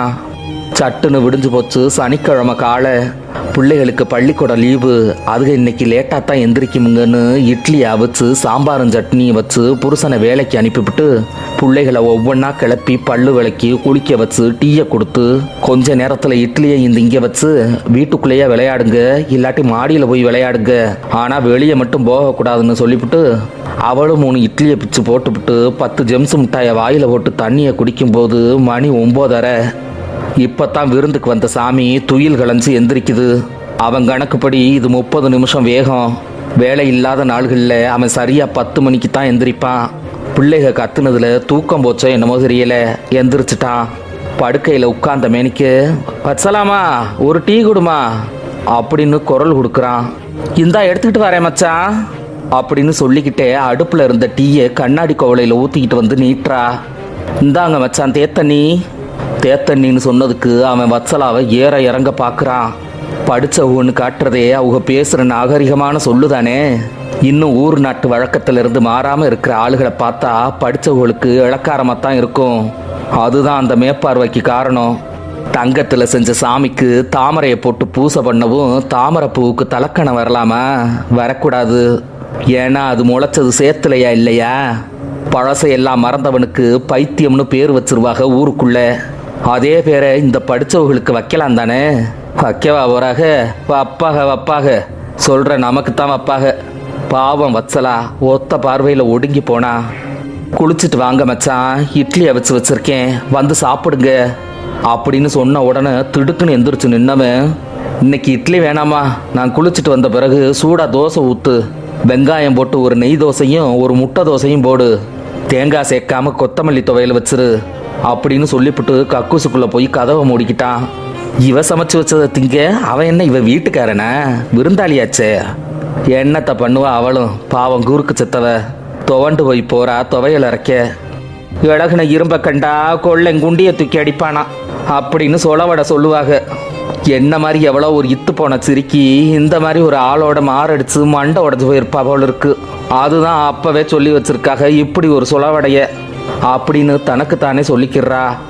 குளிக்க போனவன் இந்தா வந்துருவான் அந்தா வந்துருவான்னு பார்த்தா அரை மணி நேரம் ஆகியும் ஆளை காணோம். ஒவ்வொரு உறுப்பா கிழட்டி வச்சு தேய்ச்சி துப்புரவு பண்ணி மாட்டிக்கிறானோ என்னவோ தெரியல. எட்டி பார்த்தா 8 பக்கம் எழுதலாம். இந்த கன்றாவியை போய் யார் பார்க்கறது? முழுசா 1 மணி நேரத்துக்கு பிறகு முட்டையிலிருந்து குஞ்சு வெளியே வந்த மாதிரி முழுக்குன்னு வெளியே வரான் முத்துநாகு. ஈர தலையில துணியை போட்டு தொடச்சா முடி கழிஞ்சு போயிருமேன்னு முடிய காத்துல உளத்துறானப்பா. காமன் நேரமா ஒரு வழியா 2 தோசையை தின்னுபிட்டு வத்சலாவை கூப்பிட்டு மூக்கு மேல விரல வைக்கிற மாதிரி ஒரு செய்தி சொல்றான். எம்மா வத்சலா, மெத்தைக்கு மேல விரிச்ச 2 சமுக்காலம், வாயில் புடவை, 2 வெள்ளை விரிப்பு, 8 தலவாணி உரை எல்லாத்தையும் எடுத்து துவைச்சு காய போட்டுரு. ரூமை சுத்தம் பண்ணி டெட்டால் போட்டு தொடச்சி விட்டுரு. இன்னைக்கு மட்டும் இல்லை, தினமும் காலையில் இதே மாதிரி துவைச்சு தொடச்சி விட்டுரு. மச்சானுக்கு தூசினா அலர்ஜி, உடம்புக்கு முடியாமல் போயிடும். 1 மணி நேரம் கழிச்சு வாரேன், மாதுளை ஜூஸ் போட்டு வச்சிருமா. மாதுளை சாறை எடுத்து 1 கரண்டி நாட்டு சக்கரை மட்டும் போட்டு வச்சிரு. வேற எதையும் சேர்த்துற வேணாம். வத்சலா வாயடைச்சு போய் நிற்கிறா. ரூமுக்குள்ளே போய் அவனோட மணி பர்ஸு, செல்ஃபோனு, ஆப்பிள் ஐபேடு, வெயில் தாக்காமல் இருக்க மூஞ்சுக்கு க்ரீமு, ஒரு கூலிங் கிளாஸு எல்லாத்தையும் எடுத்துக்கிட்டு ஊரை சுற்றி போட்டோ எடுக்க கிளம்புனவன் திடீர்னு திரும்பி, மத்தியானத்துக்கு என்ன சமைக்க போகிற அப்படின்னு கேட்குறான். நான் சமைச்சதையா நீ திங்க போகிற? நீ சொல்கிறா தானே நான் சமைக்கணும், நீயே சொல்லி தொலை அப்படின்னு மனசுக்குள்ளே நினச்சிக்கிட்டு, என்ன மச்சான் சமைக்கணும் நீங்களே சொல்லுங்க அப்படின்னு கேட்குறா சிரிச்ச மூஞ்சோட. தம்பிகிட்ட சொல்லி நகர மீன் வாங்கி வர சொல்லு. மீன் மண்டையை மட்டும் போட்டு குழம்பு வச்சிரு. வால் துண்டத்தை மட்டும் பொரிச்சு வச்சிரு. மிளகு ரசம் வச்சிரு. கொஞ்சமாக இறால் வறுத்து வச்சிரு அப்படின்னு ஒரு மெனுவை சொல்லிவிட்டு மெல்லமாக நடந்து போகிறான். பிள்ளை இல்லாத பொம்பளை பீத்துணியை மோந்து பார்த்த கதை அவ்வளோ போச்சு. இத்தாம்பரிய உலகத்தில் பஞ்சாயத்து பண்ண ஆளு கிடைக்காம இந்த ஆளை கூட்டியாந்து என் ஆவியை சாவியாக்குறானே என் புருஷனுக்கு ஃபோன் பண்ணி மீனும் இறாலும் வாங்கி வர சொன்னா. கொஞ்ச நேரத்தில் வாசலில் வந்து நிற்கிறான் எசக்கி ஏவி விட்ட ஒரு இளந்தாரி பைய. ஒரு சருவப்பையில் மீன், இன்னொரு சருவப்பையில் இறாலு. 2 உருப்படிகளும் உசுரோட துள்ளுதுக. துள்ள துடிக்க மீனை வெட்டி சரட்டு புரட்டுன்னு ஆயிரா. செதில் எடுத்து மண்டையை சுத்தம் பண்ணி குடலு குந்தானியை நீக்கிவிட்டு வாழை அரிஞ்சு உள்ள சதையில் கருப்பு எடுத்து கல் உப்பும் கடல் எண்ணெயும் மஞ்சத்தூளும் போட்டு மஞ்சட்டியில் உரசுன்னு உரசி 3 தண்ணி ஊற்றி அலசி எடுத்து ஒரு ஏனத்தில் வச்சுட்டா. அடுத்து துள்ளிக்கிட்டு கிடக்கிற இறால்களை ஒவ்வொன்றா எடுத்து மண்டையை உருவிப்பிட்டு வாழை பிதுக்குறா. இறாலோட நடுப்பகுதியில் மேத்தோலை நீக்கிறதில்ல பொரிக்கிறதுக்கு. இறாலில் உப்பு போட்டு உரசுனா இறாலாக இருக்காது, கூழா போயிடும். சும்மா 3 தண்ணி ஊற்றி அலசி எடுத்துவிட்டு நிமிர்றா. எதிர்த்தாப்புல நடந்து வரான் முத்துநாகு ஜூஸ் குடிக்க. கையை நல்லா மணச்சோப்பு போட்டு கழுவிப்புட்டு மாதுளையை வெட்டி ஜூஸ் போட்டு கொடுக்கும் போதே கேட்குறான் முத்துநாகு, ஏம்மா வத்சலா, இந்த படுக்க சாமான்களை துவைக்க போடலையா? அடுப்படி வேலையாக இருந்துட்டேன், இன்னும் கொஞ்சம் நேரத்தில் துவைச்சி போடுறேன் மச்சான். அதுக்கு இல்லைம்மா, நேரமாச்சுன்னா காயாதுல, அதுக்கு தான் சொல்கிறேன். சரி மச்சான், நீங்கள் இதை குடிங்க, இந்தா கொஞ்ச நேரத்தில் வந்துடுறேன். பாவம், அவளோட 4வது உள்ள பசிச்சு பறக்குது. முன்பசிக்கு எதையாவது திங்க கொடுக்கணும்னு பிள்ளைய இடுப்பில் தூக்கி வச்சுக்கிட்டு காலையில் சுட்ட இட்லி அள்ளி அமுக்குறா பெத்த உள்ள வாயில். வத்சலாமா, நான் எசக்கி தம்பியை பார்க்க போகிறேன், சாப்பாட்டுக்கு 2 பேரும் சேர்ந்து வந்துடுறோம், மறக்காமல் துவைச்சி போட்டுருமா அப்படின்னு சொல்லிவிட்டு வெளியே கிளம்புறான். அவன் உள்ளே வந்தாலும் வெளியே போனாலும் கேட்டையும் வீட்டு கதவையும் சாத்துறதுக்கு பின்னாலேயே ஒரு ஆள் போகணும். புள்ளையை கீழே இறக்கி விட்டுவிட்டு பொறுமையாக போய் கேட்டை அடைச்சி கதவை சாத்தி விட்டுவிட்டு வந்து பார்க்குறா. முத்துநாகு ஜூஸ் குடித்த கண்ணாடி குவளையை உடைச்சி அங்குனே நின்று ஆடிக்கிட்டு இருக்கு பாவம் பச்சை புள்ள. கண்ணாடி துண்டு ஏதாவது காலை கிழிச்சிருமேன்னு ஓடி அந்த புள்ளைய தூக்குறா. கை காலை தொட்டு தடவி பார்த்துப்பிட்டு அக்கா அண்ணனோட போய் விளையாடுன்னு புள்ளைய மாடிக்கு பற்றி விட்டுவிட்டு முறத்தை எடுத்து வந்து விளக்க மாத்தால பெருக்கி அள்ளுறா உடஞ்சி சிதறின கண்ணாடி துண்டுகளை. அந்த நேரத்தில் மறுபடியும் வீட்டுக்குள்ளே வரான் முத்துநாகு, மறந்து போனேன் ஐப்பேடை எடுத்துக்கிட்டு போகிறதுக்கு. என்னம்மா, கிளாஸ் உடஞ்சிருச்சா? நல்லா கூட்டி அள்ளிட்டு மாப்பு போட்டு விட்டுரு. இன்னும் துவைக்காமல் இருக்க படுக்க சாமான்களை பார்த்து கையோட இதுகளையும் துவைச்சி போட்டுருமா, வெயில் போயிட போகுது. அப்படின்னு சொல்லிவிட்டு மறுபடியும் வெளியே கிளம்பிட்டான். விளக்கமாத்தோட அவன் பின்னாடியே போய் கேட்டையும் சாத்திப்புட்டு கதவை அடைச்சி விட்டுவிட்டு கக்குசை எட்டி பார்க்குறா. உள்ள அவன் நேற்று போட்டிருந்த உடுப்பையெல்லாம் தண்ணியில் ஊற போட்டிருக்கான். அதையும் கையோட எடுத்துக்கிட்டு போய் துவைச்சி போடுறா. புழுக்க வேலை பார்க்கவே பொண்ணா பிறந்த வத்சலா. மத்தியான சாப்பாட்டை சாப்பிட்டுவிட்டு பழங்கள் ஏதாவது வெட்டி கொடுன்னு கேட்குறான். சாப்பாட்டுக்கு பிறகு கொஞ்ச நேரம் படுத்து கிடந்து மொபைலை நோண்டிவிட்டு டீயும் நொறுக்கு தீனியும் கொடுன்னு நிற்கிறான். ராத்திரிக்கு ஆப்பமும் தக்காளி ஆனமும் வச்சிருன்னு ஆர்டர் போடுறான். ராத்திரி சாப்பாட்டை முடிச்சுப்புட்டு பழங்களையும் தூக்கி முழுங்கிவிட்டு செரிமான கோளாறா இருக்கு, ஓமத்தை தண்ணியில் கொதிக்க வச்சு வடிச்செடுத்து சூடு குறையாமல் ஒரு குவளையில் கொடுன்னு கொடுமை பண்ணுறான். பச்சை பிள்ளைய பாப்பாளா, பள்ளிக்கூடம் போகிற பிள்ளைகளை பாப்பாளா, புருஷனை பாப்பாளா, புண்ணா போன உடம்பை பாப்பாளா, இல்லை விருந்தாளியாக வந்த இவனுக்கு புழுக்க வேலை பாப்பாளா? பாவம், பாக்கு வெட்டியில் நாக்கு அம்புட்ட கதையா போச்சு அவ கதை. புருஷன்கிட்ட சொல்லி கடைசி பிள்ளைய தொண்டியில் இருக்கிற அவள் அம்மா கிட்ட விட்டுட்டு வர சொன்னா. முத்துநாகு மத்தியானத்தில் வீட்டுக்குள்ளே படுத்துக்கிட்டு வீடியோ காலில் யார்கிட்டயோ சிரிச்சு சிரிச்சு பேசுகிறான். பொம்பளை பிள்ளை குரல் மாதிரி கேட்குது. அவன் வீட்டில் இருக்கிற வரைக்கும் நீயும் என் கூடவே இருக்கணும்னு உறுதியாக சொல்லிவிட்டா புருஷங்கிட்ட. வந்து 4 நாள் ஆகுது. திங்கிறான், படுக்கிறான், போகிறான், வாரான். ஆனால் கூப்பிட்ட வேலைக்காக ஒரு துரும்ப கூட தூக்கி போட்ட மாதிரி தெரியலை. கடற்கரை மணலில் படுத்துக்கிட்டு கலர் கலராக படம் எடுத்து ஃபேஸ்புக்கில் போடுறான். அரசாங்க பள்ளிக்கூடத்துக்கு எதிர்த்த மாதிரி கிடக்கிற குளத்துல குளிக்கிற மாதிரி ஃபோட்டோ எடுத்து வாட்ஸ்அப்பில் ஸ்டேட்டஸ் வைக்கிறான். ஊரையே வளைச்சு வளைச்சு படம் எடுத்து காலத்தால் கரைந்து போன நினைவுகளை மீட்டெடுக்கும் முயற்சியில் மழலையாக மாறிப்போகிறேன் அப்படின்னு இங்கிலீஷில் எழுதி ட்விட்டர் பக்கத்தில் பதிவு பண்ணுறான். இதையெல்லாம் பார்த்து எரியுது வயிறு எசக்கிக்கு. அண்ணே, இன்னைக்கு எப்படியாவது அப்பாவை உட்கார வச்சு பேசிப்புடலாம் அப்படின்னு அழுத்தம் கொடுத்து பார்க்குறான் எசக்கி. இன்னும் 2 நாள் கழிச்சு பேசலான்னு உங்கள் அப்பா தான் சொல்கிறாரு அப்படின்னு ஒரு வார்த்தையில் முடிச்சுப்புட்டான் முத்துநாகு. காலை சாப்பாடு சாப்பிடும்போதே எசக்கியை பார்த்து சொல்கிறான், தம்பி இன்னைக்கு நல்ல கனவா வாங்கியாந்து கொடு. ஓட்டு கனவாயாக இருந்தால் இன்னும் நல்லது, ஏன்னா அதுதான் டேஸ்ட்டாக இருக்கும். அம்மா வத்சலா, கனவாயை பெரட்டினாப்பில் குழம்பு வச்சிரு. கனவா மண்டையை எடுத்து முருங்கைச்சாறு வச்சிரு. அரசாங்க அதிகாரி மாதிரி ஆர்டரை பறக்க விடுறான் முத்துநாகு. கணவாயில் உள்ள மண்டையை சுத்தம் பண்ணி எடுத்து ஏலக்காய், லவங்கம், பட்டை, சீரகம், சோம்பு, மிளகு இது எல்லாம் சேர்த்து அரைச்சி வச்ச கறி மசாலா பொடியை கொஞ்சமாக கணவாயோட சேர்த்து 2 வெள்ளு பூண்டை தட்டி போட்டு தேவையான அளவு உப்பு போட்டு அளவான தண்ணி ஊற்றி வேக வைக்கணும். பொதுவாக கனவாங்கிறது ரப்பர் மாதிரி ஒரு பொருள். நல்லா வேகலைன்னா அதை திங்கிறதே பெரிய போராட்டமாக போயிடும். வெளிநாட்டுக்காரனை பார்த்துருக்கீங்களா? அவன் எல்லா சாமான்களையும் அரை வேக்காடாக தான் சாப்பிட்றான். நல்லா தான் இருக்கிறான். நம்ம ஆளுக தான் சோம்பேறிகளாச்சே. எதையும் பொறுமையாக மென்று முழுங்க மாட்டான். அவனுக்கு வாயில் வச்சதும் அதுவாக கரைஞ்சு தொண்டையில் இறங்கணும். அதுக்காக ரொம்பவெல்லாம் மெனக்கிடக்கூடாது, அப்படி ஒரு எண்ணம். அதனால தான் மையா கொடைய வச்சு மடார்னு தின்னு முடிக்கிறான். கனவா வெந்ததும் அந்த தண்ணியிலேயே சுத்தம் பண்ணி வச்ச முருங்கைக்கீரையை கொட்டி கிண்டி விட்டு சாறு எவ்வளவு தேவைன்னு பார்த்துப்புட்டு அதுக்கு தக்கன தண்ணியை சேர்த்து கொஞ்ச நேரம் வேக வைக்கணும். முருங்கைக்கீரையை ரொம்ப நேரம் வேக விட்டால் கசப்பு தட்டிரும். வெளிர் பச்சை நிறம் மாறி போய் கரும்பச்சையாக மாறும் பாருங்க, அதுதான் கீரையோட வேக்காட்டு பதம். கூறு வெத்தாத ஆளாக இருந்தால் கொஞ்சமாக எடுத்து வாயில் போட்டு பார்க்க வேண்டியது தான். கீரை வெந்ததோடு முடிஞ்சிடாது வேலை. அதுக்கு பிறகும் சில பண்டுதான் இருக்குது. 2 கையளவு அரிசி அள்ளி சட்டியில் போட்டு கருக விடாமல் பொரிய வைக்கணும். பொன்னிறம் ஆனதும் இறக்கி ஆற வச்சு அம்மியில் வச்சு பொடியை அரைச்சி எடுக்கணும். பிறகு 1/4 மூடி தேங்காயை துருவி எடுத்து வச்சுக்கணும். இப்போ வெந்து போன கீரையோட பொரியரிசி பொடியையும் துருவின தேங்காய் பூவையும் கொட்டி இறக்கி வச்சுட்டா போதும். நான் இங்கே தான் இருக்கேன், வாங்க வாங்கன்னு மனத்தாலேயே கத்தி கத்தி கூப்பிடும் கனவா கீரை. வந்துட்டான் முத்துநாகு. மணி மத்தியானம் 12 ஆகுது. ராசாவுக்கு இது குளிர்பானம் குடிக்கிற நேரம். ஒரு வாழைப்பழத்தை மிக்சியில் போட்டு காய்ச்சி ஆற வச்ச பசும்பாலை 3/4 கோவலை ஊற்றி 2 கரண்டி சீனியை போட்டு 3 சின்ன ஐஸ் கட்டிகளையும் சேர்த்து 1 நிமிஷம் மிக்சியை சுத்த விட்டு ஒரு பெரிய கண்ணாடி கோவலையில் ஊற்றி கொண்டு போய் நீட்டுறா. மச்சான் இந்தாங்கன்னு ஒரு சிரிப்பை அவளுக்கு பரிசா அள்ளி எரிஞ்சுப்புட்டு மூச்சு காட்டாமல் ஜூஸ் குடிக்கிறான் முத்துநாகு. இந்த ஜூஸு வத்சலா செஞ்சு கொடுக்கல, இந்த மெனுவை நேத்தே கொடுத்துட்டான் முத்துநாகு. இல்லாட்டி இறங்குமாவு தொண்டைக்குள்ள. முத்துநாகுவுக்கு மூக்குக்குள்ள ஏதோ முணுங்குது. எதிர்பாராத நேரத்தில் படம் எடுத்து நிற்கிற பாம்பை பார்த்தா கண்ணு பார்த்து மூளை அறியும் முன்ன உசுருக்குள்ள வேகமாக பரவுமே ஒரு பயம். அந்த வேகத்தில் லேசாக வந்த வாடையை வச்சே கண்டுபிடிச்சிட்டான் கனவா கீரை ரெடி ஆயிடுச்சுன்னு.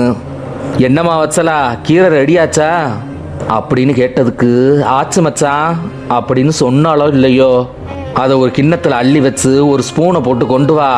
முன்பசிக்கு நல்ல சாமான் அதுதான். கரண்டியை வச்சு சாரை மட்டும் இருத்து ரூப்பு ரூப்புன்னு உரியிறான். சாப்பாட்டுக்கு முன்னாடி சூப்பு குடிக்கிறது பிரெஞ்சுக்காரவங்களோட பழக்கமா.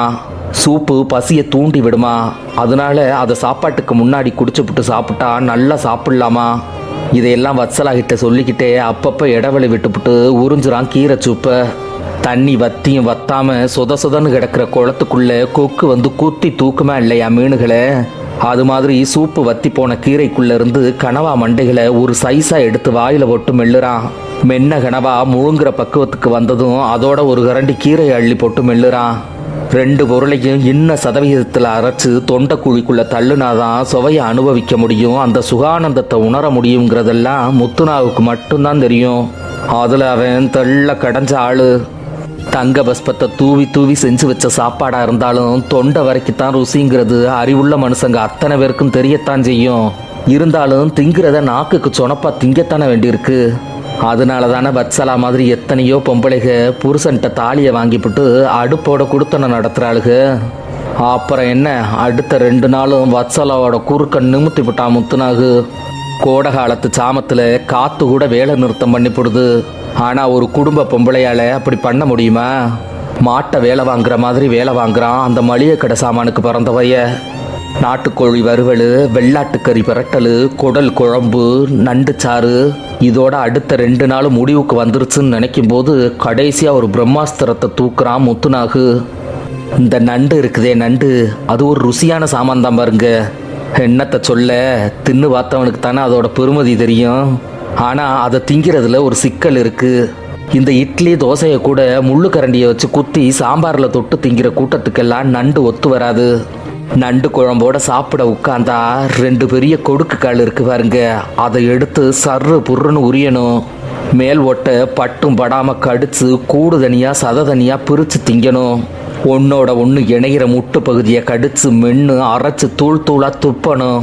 நடு உடம்புல உள்ள சதையை கட்டை விரலை விட்டு நொங்க நோண்டுற மாதிரி நோண்டி தின்னுபுட்டு மீதி சதையை எடுக்க முடியலைன்னு வச்சுக்குங்க, தட்டில் தட்டி பார்க்கலாம், பல்லால் உருவி பார்க்கலாம்.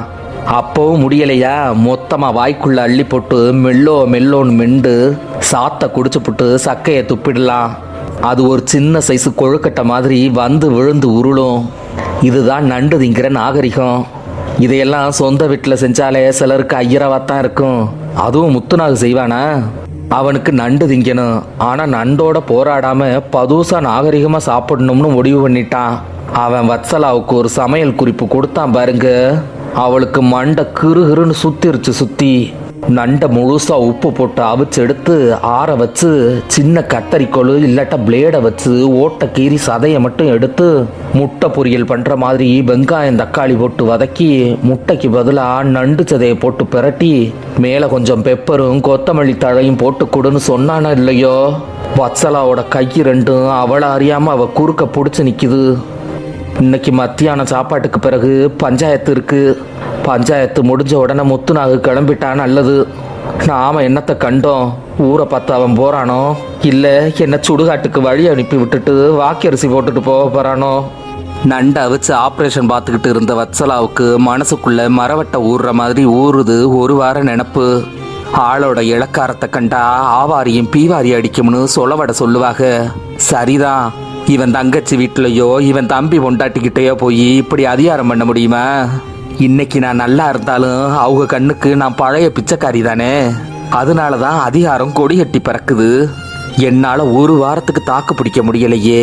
இவனோட ஒரு பொம்பளை 26 வருஷமா 3 புள்ள பெற்று குடும்பம் நடத்திருக்காளே. அவளுக்கு ஒரு கோயில் கட்டி கும்பிடத்தான் வேணும். அப்பேற்பட்ட பொண்டாட்டிய தாலியை கழட்டி இவன் மூஞ்சில விட்டு எறிஞ்சிருக்கானா? இந்த சோத்து சட்டிக்கு பிறந்த பைய அவளை என்ன பாடுபடுத்தினானோ. அதெல்லாம் கிடக்கட்டும், நானும் 4 பிள்ளைகளை பெற்று வச்சிருக்கேனே.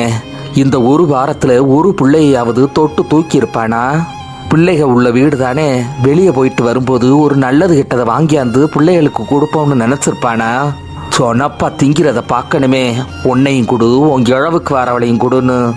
என்னமோ கடவுள் இனிமேல அழிச்சுப்பிட்டா எழுத போறான் என் தலையெழுத்த. சாப்பாடு வேலை முடிஞ்சு பொக்கனி வீட்டில் பஞ்சாயத்து நடக்குது. மாமனார் வீட்டுக்குள்ளே கால் எடுத்து வைக்க மாட்டா வத்சலா, வைக்கவும் முடியாது. வச்சாலோ அவ மாமியாக்காரி தண்ணியை கொதிக்க வச்சு மூஞ்சிலேயே ஊற்றி விட்டுருவா. அது இருக்கும் எப்படியும் 13-14 வருஷ பஞ்சாயத்து. அதை திறந்து விட்டா ஊரும் நாரும் உலகமும் நாரும். பஞ்சாயத்தில் என்ன பேசுகிறாங்க ஏது பேசுகிறாங்கன்னு தெரிஞ்சுக்க துடிக்குது வத்சலா மனசு. வேற வழி இல்லாமல் தனக்கு தானே பேசிக்கிட்டு வீட்டுக்குள்ளேயே உட்கார்ந்துருக்கா. பிள்ளைக பள்ளிக்கூடம் விட்டு வந்துருச்சுக. ஒன்று வீட்டு பாடம் எழுதுது, ஒன்று நான் வெளியே போய் விளையாட போகிறேன்னு கேட்ட பிடிச்சி தொங்குது, இன்னும் ஒன்று தான் என்ன பண்ண போகிறோம்னு தெரியாமல் வீட்டு சாமான்களை போட்டு உருட்டுது. வத்சலாவுக்கு இப்போ ஒன்றும் ஓடலை. அவளுக்கு உடம்புல தான் சிக்கல் இருந்துச்சு, இப்போ மனசும் சிக்கல் அகப்பட்டுருச்சு. பஞ்சாயத்தில் என்ன முடிவு வரும்னு தெரியாமல் அறக்கு இருக்கா போய் மண்டைய சொறிகிறா. இந்தான்னு மணி 6 ஆகி போச்சு. எசக்கி வீட்டுக்குள்ளே வந்தான். முத்துநாகு பெட்டியை வெளியே கொண்டு போனான். வாடகைக்கார் வந்து நிற்குது 1/2 மணி நேரமா. அதில் ஏற்றுனா பெட்டியலை. முத்துநாகு பொக்கனி வீட்டில் உள்ள எல்லாருக்கும் போயிட்டு வரேன்னு சொல்லிவிட்டு வாசலில் வந்து நின்ன வத்சலாவுக்கும் கையை காட்டிவிட்டு கிளம்பிட்டான். எசக்கி அவசரமாக மீமிசல் வர போகிறான். பொண்டாட்டி என்ன நடந்துச்சுன்னு கேட்டதுக்கு இந்தா வந்து சொல்கிறோம்னு சொல்லிவிட்டு கிளம்புறான். எசக்கி வீட்டுக்குள்ளே வந்து நுழைஞ்சதுமே அவனோட செல்ஃபோனு 8 கட்டையில் தொண்டை கிழிய கத்துது. சரின்னு சொல்லி ஃபோனை கட் பண்ணிவிட்டு பொண்டாட்டி பக்கத்தில் வந்து பாவமாக உட்கார்றான். என்ன ஆச்சுன்னு வத்சலா கேட்க முன்னே எசக்கியே சொல்ல ஆரம்பித்தான். போச்சு, எல்லாம் போச்சு. முத்துநாகு செஞ்ச வேலைக்கு அவனை வாயிலேயே வெட்டணும். இவனை கூட்டிக்கிட்டு வந்து விருந்து கொடுத்து கவனிச்சு புள்ள குட்டிகளோட நாம் படுற பாட்டை படித்து சொன்னோமே, எல்லாத்தையும் உச்சு கொட்டி கேட்டானா இல்லையா? இந்த கேனச்சுக்கு பிறந்தவைய கடைசியில் நம்ம தலையில் மண்ணை வாரி எரிஞ்சிட்டு போயிட்டாண்டி. வத்சலாவுக்கு ஒன்றும் விளங்கலை. ஏற்கனவே அவளுக்கு தலை சுத்தா இருந்துச்சு. இப்போ உடம்பெல்லாம் லேசாக நடுக்கம் கொடுக்க ஆரம்பிச்சிச்சு. முத்துநாகு பஞ்சாயத்து பேச ஆரம்பித்ததுலேருந்து கடைசி வரைக்கும் எங்கள் அப்பன் பொக்கனிக்கு சாதகமாக மட்டும்தாண்டி பேசுனா. இங்கே நம்ம 2 பேரும் சொகுசு வாழ்க்கை வாழ்கிற மாதிரியும் எங்கள் அப்பனும் ஆத்தாலும் சோத்துக்கே பிச்சை எடுக்கிற மாதிரியும். ஆத்தாடி, என்னால் அவன் பேச்சை கேட்க முடியலடி. மாதம் அவங்க செலவுக்கு 15,000 கொடுக்குறேன்னா இல்லையா? இனிமேல் அதை 30,000 கொடுக்கணுமா? பொக்கனி வாங்கி வச்சிருக்க கடனை எல்லாம் மகங்கிற ஸ்தானத்திலிருந்து அடைக்கிறது என்னோட பொறுப்பான். பொக்கனி சொல்கிறதையெல்லாம் தட்டாமல் கேட்டு நடந்துக்கிட்டா அவராக விருப்பப்பட்டு வீட்டை எழுதி வைப்பாராம். அதுவும் உறுதியாக சொல்ல முடியாதான். அவர் விருப்பப்படி தந்தா உண்டா, இல்லைன்னா இல்லையா? என்ன பேச்சு பேசுகிறாண்டி, அதை கூட பொறுத்துக்கலாம். கடைசியாக ஒன்று சொன்னான் பாரு, இப்போ நினச்சாலும் எனக்கு வெறி பிடிக்குது. இனிமேலையும் சொல்கிறதுக்கு ஒரு விஷயம் இருக்குதாங்கிற மாதிரி ஏத்த பார்வை பார்க்குறா வத்சலா. இந்திய சட்டத்தில் ஒரு பிரிவு இருக்குதான். அது பேர், அதோட நம்பர் எல்லாம் மனப்பாடமாக சொல்கிறான். அந்த பிரிவுக்கு கீழே என் மேலே என் தகப்பன் ஒரு கேஸ் கொடுத்தா போதுமா, சொத்து பத்தில் ஒரு பொட்டளவும் கிடைக்காதான். அதுபோக என்னை செயலில் தள்ளி கழிதிங்க வச்சிடலாமா. நம்ம வீட்டிலையே தின்னு நம்ம வீட்டிலையே தூங்கி பொக்கனிக்கு வக்கீலா மாதிரி எனக்கு எதிராக நின்று சட்டம் பேசிவிட்டான் அந்த சனியை முடிச்சவன். அவனோட 1 வார சாப்பாட்டுக்கான செலவை மிச்சம் பண்ணியிருந்தா அது நமக்கு மாத குடும்ப செலவுக்கு ஆயிருக்கும். இப்போ போகும்போது கூட பாரு, வாடகை காரில் போய் இறங்கிவிட்டு காசை எசக்கி தம்பிக்கிட்ட வாங்கிக்கன்னு சொல்லி அனுப்பியிருக்கான். வேற ஒருத்தனா இருந்தா கேட்காத கேள்வி கேட்டிருப்பேன். இவன் அண்ணனாவும் போயிட்டான், ஒன்றும் சொல்ல முடியலை.